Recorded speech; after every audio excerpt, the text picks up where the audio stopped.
Je vais aller rapidement du côté des États-Unis. Alors, il y a Donald Trump qui a encore frappé. Donald Trump, vous connaissez, c'est un homme assez excentrique, avec une attitude imprévisible. Donc, Donald Trump vient de classer 19 pays, 19 pays comme des pays dangereux où ils vont arrêter des pays dangereux, des pays à risque qui seront privés de visa. Non seulement privés de visa, mais les résidents de ces pays qui sont aux États-Unis et qui ont la green card, ils vont auditer la green card de tous ces résidents-là. Ceux qui ont la nationalité n'ont aucun souci à se faire, mais ceux qui sont résidents permanents et donc qui ont la green card, ils vont faire un audit de ces green cards-là. S'il s'avère que des gens ont eu leur green card de manière assez peu catholique, ils seront déportés et ils suspendent les visas en provenance de ces pays-là du tiers-monde. Et c'est une catastrophe que notre pays, le Togo, se retrouve sur cette liste-là. Je ne sais pas fondamentalement qu'est-ce que nous avons véritablement fait pour se retrouver dans cette liste des pays à risque. Si la technique peut repasser les pays, on a Afghanistan. Donc aujourd'hui, le Togo est au même niveau que l'Afghanistan. On a Myanmar, on a le Tchad, on a la République démocratique du Congo, non, République du Congo, ouais, je ne sais pas trop lequel. On a la Guinée équatoriale, on a l'Érythrée, on a Haïti qui est un pays en difficulté, on a l'Iran, on a la Libye, on a la Somalie, on a le Soudan, on a le Yémen, on a le Burundi, on a le Cuba, on a le Laos, on a la Sierra Leone, on a le Togo, le Turkménistan et le Venezuela. De tous ces 19 pays-là, vous allez voir qu'il y a au moins 15 pays qui sont des pays en guerre. L'Afghanistan, le Tchad, plus ou moins, l'Érythrée, Haïti, Iran, c'est un pays en difficulté, Libye, Somalie, Soudan, Yémen, Burundi, Venezuela, c'est un pays aussi à problème. Qu'est-ce qui justifie le fait que le Togo se retrouve, sur cette liste des pays indésirables? Qu'est-ce qu'on a fait? Est-ce que les Américains ont collecté suffisamment d'informations? Parce que le Togo est devenu un pays de contrebande. C'est un État voyou. Le Togo, sous Faure Gnassingbé, sous le père aussi c'était pareil, est devenu un État voyou, trafic de drogue, trafic d'or, trafic d'uranium, trafic de diamants, blanchiment d'argent. Le Togo aujourd'hui coche toutes les cases d'un État voyou. Le Togo coche toutes les cases d'un État voyou. Donc, ce n'est pas une question de Russie. C'est pas une question de Russie. Si c'était une question de Russie, le Mali, le Niger et le Burkina seraient sur la liste. Ce n'est pas une question de Russie. Et arrêtez cette histoire de Russie. Ce n'est pas une question de Russie. Et donc, le Togo coche toutes les cases d'un État voyou. Vous imaginez, quand on veut citer le pays qui vend les pavillons pour les navires poubelles dans le monde, le Togo est dedans. Quand on cite les pays qui font le trafic de l'or, on parlera de l'or tout à l'heure, le Togo est dedans. Contrebande d'uranium, le Togo est dedans. C'est pas blanchiment d'argent, le Togo est dedans. Donc on est devenu un État voyou. Et donc, du coup, voilà ce qui est en train de se passer. Et ça, c'est pas bon pour la plupart de nos compatriotes. Ceux qui ne peuvent plus se rendre aux États-Unis pour les études, ça c'est un. Ceux qui ne peuvent plus visiter les États-Unis, mais plus grave, ceux qui sont déjà aux États-Unis et qui ont des documents de séjour permanents, on va auditer leurs documents. Et si il s'avère qu'ils n'ont pas obtenu ces documents dans de bonnes conditions, ils seront déportés. Et sans oublier ceux qui ont demandé aussi l'asile. Donc, on se retrouve dans une situation totalement catastrophique pour les Togolais. Et n'oubliez pas que Donald Trump a encore 3 ans au pouvoir. Il a encore 3 ans au pouvoir. Il a 3 ans au pouvoir. Et donc, ça va être compliqué pour nos compatriotes. Seuls ceux qui ont la nationalité américaine vont échapper à cette histoire-là. Et quand on sait que Donald Trump, c'est Donald Trump, quand il le dit, il va le faire. Il va le faire. Peut-être qu'il va être bloqué à un moment donné par un juge, mais après il va avancer parce qu'il pose les problèmes en termes de sécurité nationale. Qu'on a tiré sur des soldats à Washington et que celui qui a tiré c'est un Afghan, et donc il met tout le monde dans le même sac. Maintenant, il faut que les autorités togolaises nous disent pourquoi le Togo se retrouve dans ce genre de liste. Pourquoi le Togo se retrouve sur cette liste-là? Parce que c'est pas normal. Et donc, vous imaginez des gens qui ont un séjour permanent aux États-Unis, si demain, on audite leur green card et qu'on se dit que bon, ils ne les ont pas obtenus dans de bonnes conditions, ou ceux qui ont fait des mariages un peu arrangés, tout ça, ils vont les déporter. Ils vont les déporter. Vous imaginez la gravité de la situation, le stress que les gens vont avoir aux États-Unis, le stress dans lequel les gens vont vivre aux États-Unis ces jours-ci. C'est compliqué. Sans oublier que les visas, il a mis fin au visa. Il va mettre fin au visa. Donc les étudiants, les visas visiteurs, les visas touristes, je sais pas, tout ça, c'est à l'arrêt. Alors, qu'est-ce qu'on a pu faire au bon Dieu pour mériter ça? Donc, ça renvoie toujours à l'éternelle question. Et moi, je ne fais pas la politique. C'est la politique de Faure Gnassingbé qui fait ça. C'est la politique de Faure Gnassingbé qui crée aujourd'hui ces conséquences-là, même jusqu'à ceux qui sont aux États-Unis.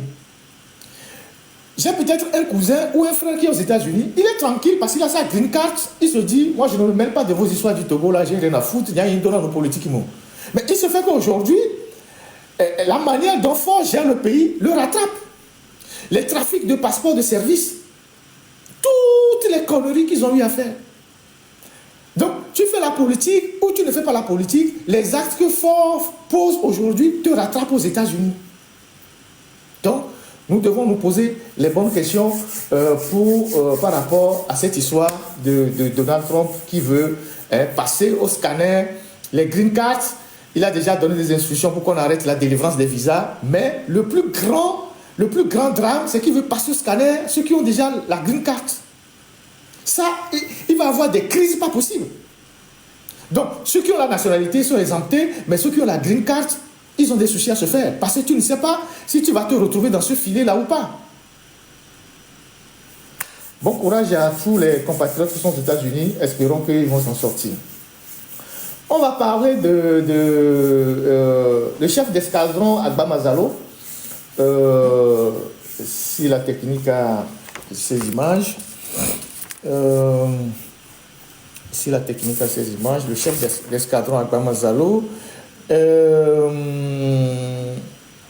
j'ai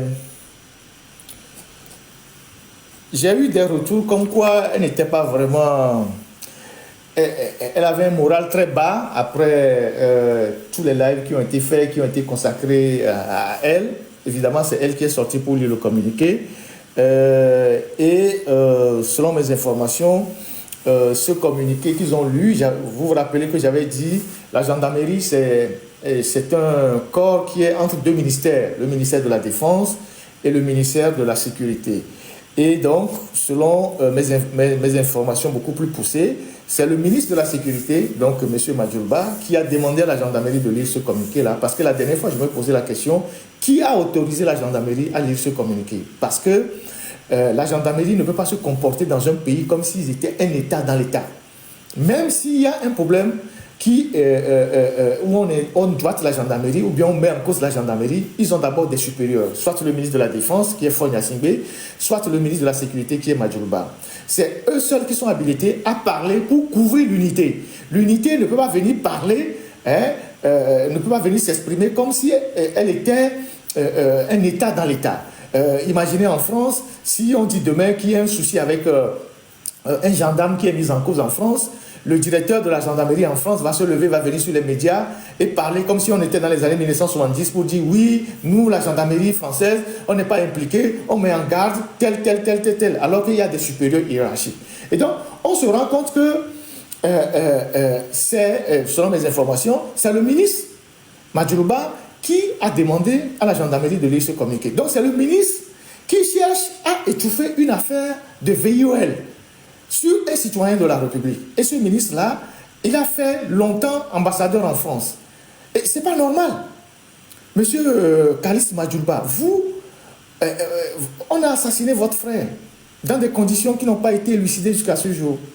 On vous a appelé pour devenir ministre à Lomé. Déjà que le fait d'avoir accepté d'être ministre dans un gouvernement qui couvre l'assassinat de votre frère, ça pose déjà un problème, un gros souci de moralité.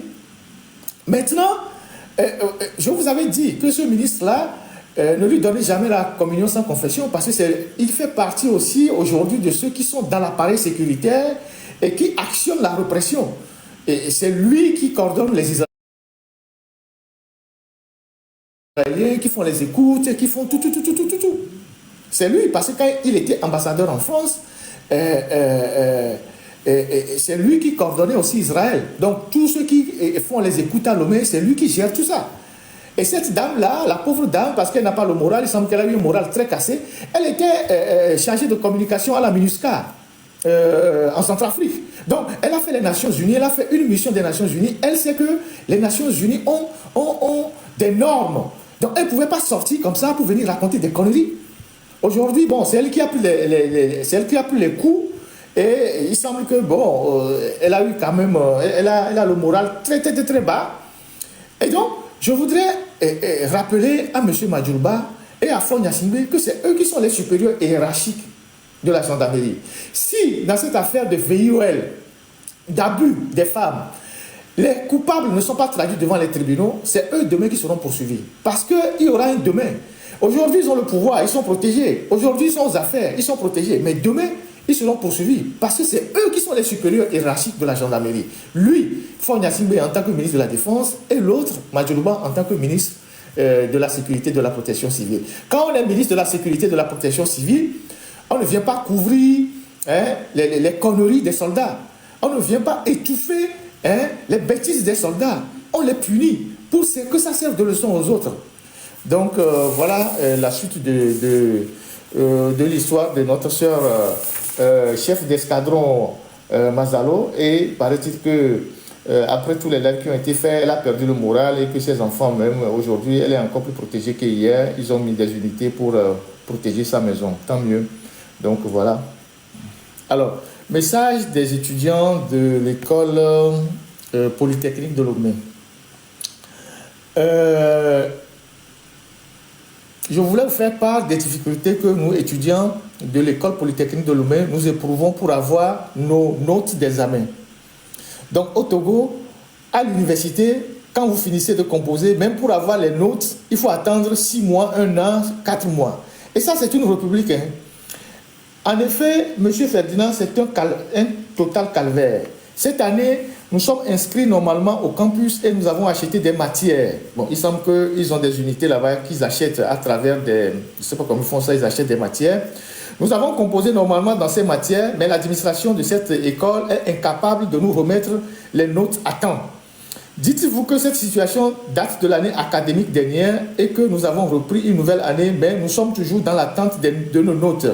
Des notes d'harmattan qui normalement devraient être rendues depuis avril, mais qui ne le sont pas toujours. N'en parlons pas des notes de semestre de mousson. Vous savez qu'au Togo là-bas, l'année académique se détermine par harmattan, mousson, je ne sais plus quoi. Ce qui est grave dans cette situation, c'est que des notes non rendues, c'est qu'avec des notes non rendues, l'étudiant est dans l'incapacité de connaître son sort dans une matière, c'est-à-dire s'il a validé cette matière ou pas. Ce qui l'oblige à racheter la même matière l'année suivante, faute de notes non saisies.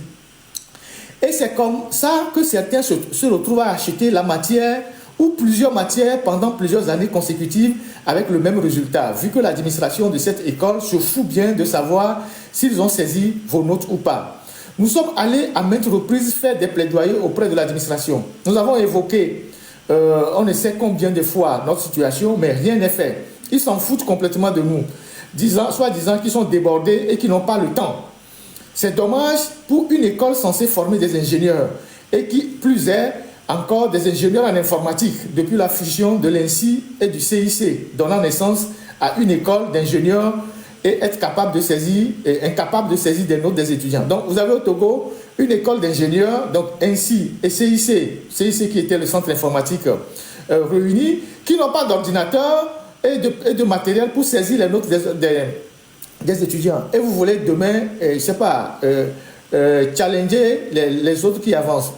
Donc, dans une faculté où le nombre d'étudiants est plus supérieur au nombre des notes, dans des facultés où le nombre d'étudiants est plus supérieur aux nôtres, les notes ne tardent pas souvent à sortir, contrairement à notre établissement.